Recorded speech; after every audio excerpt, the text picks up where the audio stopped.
What's poppin', yo? We're finally getting the answers to one of the most bizarre facts about Cenat's Mafia-thon 3, which is the number one gifter. And the number one gifter, which is giving subs to other people within his chat, is Valorant, which is a video game and free-to-play online FPS game by Riot Games. And the second most gifted person, or the first individual, is Snoop Dogg, who's at number 2, who gifted him around 50,000. The reason why this is so odd is because just the amount that they gifted, which is 60,000 plus, is well over $300,000 that they had to spend on gifts. And Cenat is somebody who I don't think has ever even logged onto that game or played it a single time or plans on playing it. For instance, I Show Speed, he's played the game before. He's played it a couple of different times. There was a popular clip of him yelling at some girl that was on his team because she was talking trash, and people tried to paint Speed in a certain light, and that didn't work out. But we're finally getting some answers. And Valorant,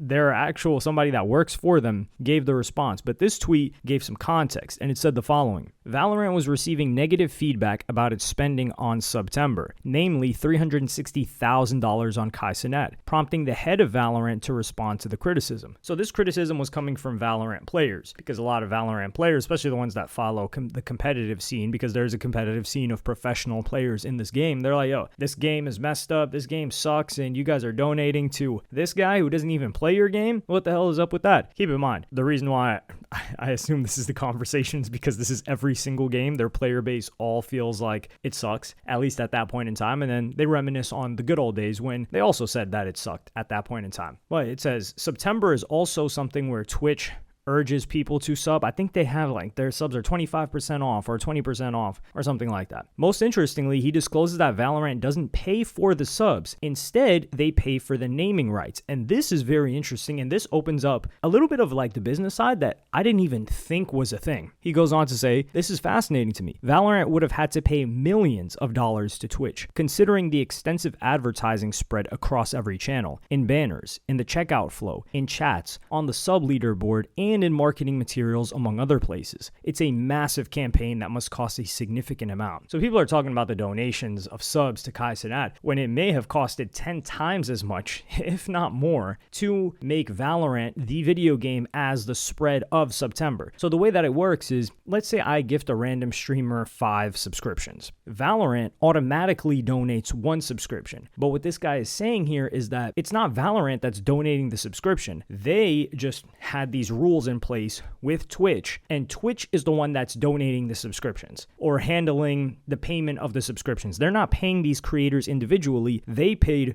Twitch to make sure that Valorant is across everything September for that entire month. And they go on to say, but it brings up the question, what costs more? The cost Twitch pays to creators for all the bonus subs, or the price of the naming rights marketing campaign? It has to be the latter. Of course, it's for sure the latter. So while Valorant isn't directly paying for the bonus subs, it is funding the entire campaign, and hopefully Twitch is profiting from it. Ultimately, I'm not really sure why Valorant is receiving negative feedback though. Marketing campaigns cost money, and there's no better target market than a platform where 70% of the content is gaming. This is just the cost of doing business and keeping your product top of mind with consumers. Could the campaign be more targeted? Sure, but I doubt that's a capability Twitch currently has to split up September sponsors by content type. Alas, still find the whole thing truly fascinating. And this was the head of Valorant who tweeted as a response, because the original tweet that was spreading everywhere, what even is Riot's marketing budget here? At a minimum for tier 1 subs, that's like $360,000. And he says, for context, this campaign is part of Twitch's September, which this year is presented by Valorant in celebration of Champions. Champions is the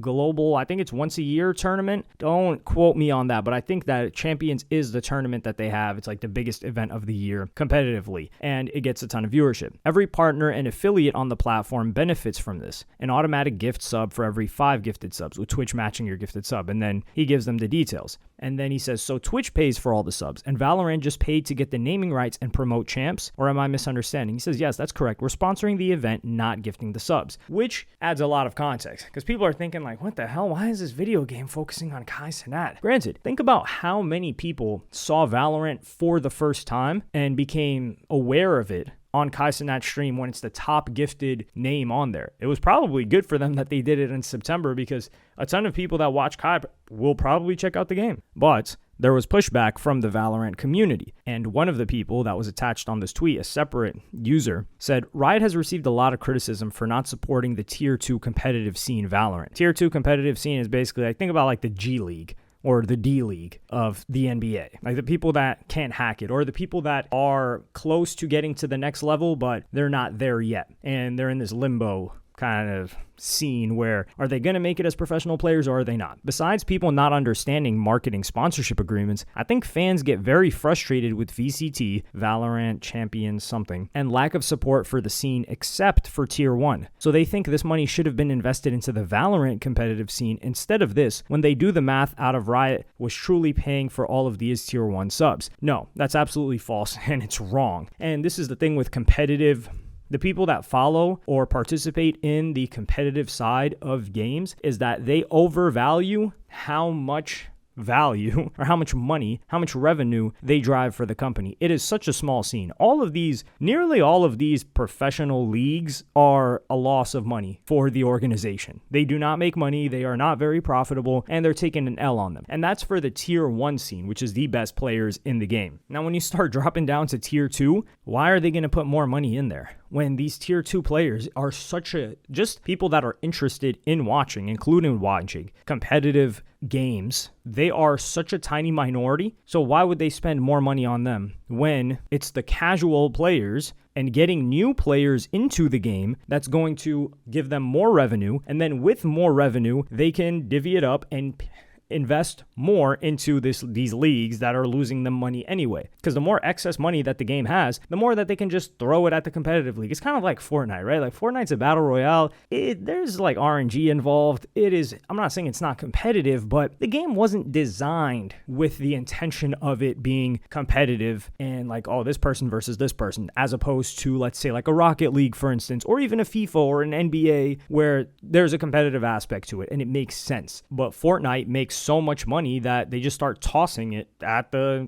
champions. And that is what happens with Riot's other game, for instance, like League of Legends. The most played, so there's two types, or I think there's multiple types. So there's different game modes. There's Summoner's Rift, which is like a map, and there's normal and ranked games within that map. Ranked games are people that play competitively, and then there's normals, which are less competitive. There's not like a ranking system. But the most played game mode is ARAM, which is neither of those two that I just mentioned. It's like I think it stands for all random, all mid. And it is the most played game mode. It has the highest player base, and these people buy skins to just like look cool in game. In game, like it's microtransactions. And these people who never play competitive, they may not even watch competitive, they are the ones that are generating all of the money for Riot, in particular this game, League of Legends. And it's probably the same thing in Valorant too, except nature of the FPS game, they're all playing the same maps as opposed to the different game modes that exist in a League of Legends. So I think this is a good move by... Well, I don't know if it's a good move because we're going to have to see. But if Valorant's goal is how are we going to get more new players into our game, then that is the right approach. And if that is getting them more new players into the game who will eventually spend money on the game, that is better than reinvesting into players that, let's keep it real, man, if people are interested in the competitive scene of a game, Tier 2, Tier 1, they're not going anywhere. They're addicted. And it's not addicted like they can't stop, but they will take the pain, they will take the ups and downs that comes with the game. They will complain, but they won't go anywhere. And why are you going to keep reinvesting into somebody that's not going anywhere? That's not going to make you more money. So that's just the way I see it. But I'm really glad that we got this insight because I think a lot of people are confused as to what the hell is Valorant and what does it have to do with gifted subs. But let me know what y'all think in the comments. Like, subscribe, and hit the notification bell if you enjoyed. And I'm going to see y'all on the next one.